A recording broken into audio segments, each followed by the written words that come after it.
A friend in need is a friend indeed. These little friends, one is helping the other get ready for her wedding. I was going to use unicorns and broken-nosed ducks, but I thought, the little friends are cuter. And now I've thrown one on the floor, off the edge. This idiom is really cool. It's one of the absolute oldest expressions, proverbs, and idioms that there is. It dates back all the way to the 3rd century BC, back to the 3rd century. So I think it was from Latin by Quintus Ennius or something that is first attributed with using an expression, of course not in English then, but translated to English as early as the 11th century. So in the thousands, back then, they were using a saying that meant, a friend in need is somebody that you really need to step up and help, and that they're indeed a true friend. How do we know if someone's a friend of ours or not? Well, there's somebody that we can count on to have our back, someone that we trust, somebody that we feel like we can be our honest, authentic selves with. So friends are very, very important. I remember I was the Girl Scout leader for my daughter's Girl Scout troop, and of course that is a friend in need is a friend indeed is paramount to the motto of the Girl Scouts. And Girl Scouts, one of their songs they would always sing, which I was not encouraged to sing because I have a less than lovely voice, was, make new friends but keep the old. One is silver and the other is gold. And the whole concept of Girl Scouts, which my oldest granddaughter just started to be a brownie now, and we're waiting for the Girl Scout cookies to arrive. I think she's bringing them on Saturday. But it reminds me of this saying, this proverb, this motto, and how it's been an integral part of so many of our lives. How many of us have been a friend or have needed a friend at some time in our life, and that person or a person has been there and been that friend for us? Well, it's the same with our businesses, right? Our businesses are all businesses are based on relationships. Businesses exist because people have relationships and they come together for the cause or the product or service or the delivery or whatever their role is in your business and mine. Whatever their role is to play, we come together. And relationships are the foundation of great relationships is friendship, right? Of any type of relationship.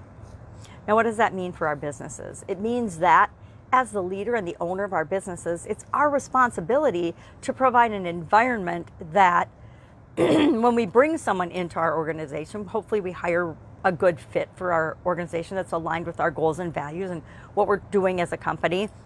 But once they join our organization, it's up to us to make sure that we train and coach and mentor and teach and have systems and lead and have feedback and loops and things and share expectations so they know exactly what they're supposed to do in order to fit into our organization. And then, everybody's interpersonal skills kick in and our personalities kick in and we find a way. But we want to provide outlets and resources that help those that we can within our organization, for sure our customers. I mean, we are there to have our customers back, to serve them with our products and services, to help them solve problems and make their life better. I don't know anybody's business who's designed to make someone's life worse, right? Or to make them feel less supported in what it is that they're trying to accomplish.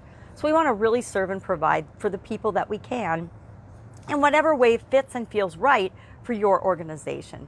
Maybe you have celebrations together when goals are achieved. Maybe you have, when I was in corporate, groups of us would go out at, on Friday nights, or we all worked weird shifts, so maybe it wasn't a Friday, it was the same concept of we'd go out and we would get to know one another better outside of work sometimes, just to improve our relationships.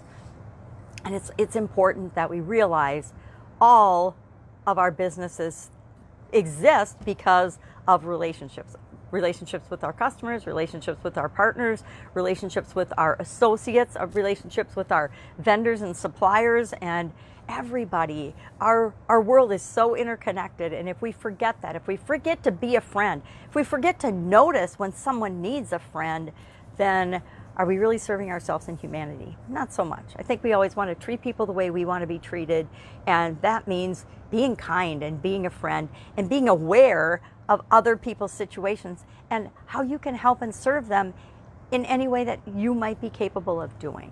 So love to know your personal experience with this. A friend in need is a friend indeed.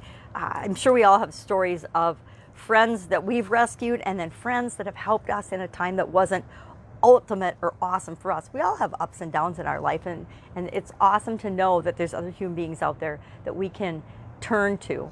And you know, COVID has made it feel like we're all alone, but we absolutely positively aren't. There's 7 billion people on this planet, and the thought that any of us are going through any challenge, any situation, any experience that other people haven't is absolutely ridiculous. So make sure that we are always connecting and always being that good friend.